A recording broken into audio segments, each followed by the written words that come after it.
टाकणारी बातमी नागपूरहून समोर येत आहे। प्रसिद्ध लेखक आणि चित्रपट दिग्दर्शक आशिष उबाळे यांनी आत्महत्या केली असता नागपूरमधील रामकृष्ण मठाच्या गेस्ट रूम मध्ये त्यांनी गळफास घेऊन जीवन संपवलं। प्राथमिक माहितीवरून त्यांनी प्रचंड कर्जबाजारीपणामुळे टोकाचं पाऊल उचललं असावं अशी प्राथमिक माहिती पोलिसांनी दिली आहे। शनिवारी नागपूरच्या रामकृष्ण मठात एक हृदयद्रावक घटना घडली। पुण्यातील FTI मधून चित्रपट निर्मितीचं शिक्षण घेतलेले गजरा अग्नी एका श्वासाचे अंतर अशा टीव्ही मालिकांचे दिग्दर्शन आणि गार्गी बाबूरावला पकडा या चित्रपटाचे निर्माते आशिष उबाळे यांनी आत्महत्या केली आहे। ते मठात आपल्या भावाला भेटण्यासाठी आले होते। शनिवारी दुपारी जेवण करून विश्रांतीसाठी गेस्ट रूम मध्ये गेले। सायंकाळी त्यांच्या भावाने दरवाजा उघडण्याचा प्रयत्न केला, पण प्रतिसाद न मिळाल्याने दरवाजा तोडावा लागला आणि तिथे गळफास लावलेल्या अवस्थेत ते आढळले। पोलीस तपासात त्यांच्या मोबाईलमध्ये व्हॉट्सअपवर एक सुसाईड नोट मिळाली। त्यात त्यांनी डोक्यावर प्रचंड कर्ज असल्यामुळे आत्महत्या करत असल्याचं नमूद केलं आहे।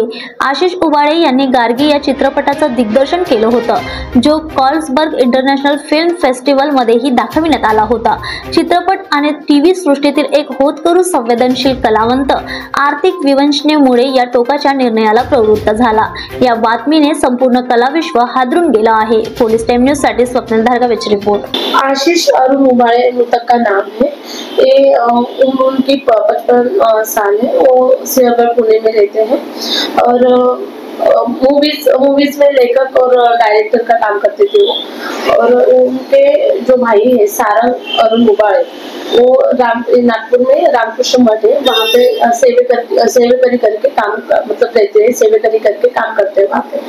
तो ये जो आशीष उबाळे है वो कल रात को वहाँ पे आए थे उनसे मिलने के लिए और फिर उनसे बातचीत वगैरह की तो उन्होंने बोला कि तब नॉर्मल थे, लेकिन दोपहर को उन्होंने खाना वगैरह खाया 8 दोपहर को। फिर उसके बाद वो जो गेस्ट रूम में जो वहाँ पे रहते थे वहाँ पे जाके उन्होंने मतलब वो चले गए। फिर 4:30-5 बजे जब वो देखने के लिए गए सारंग, तो उनको वो फांसी लगाए हुए मतलब उनको दिखा।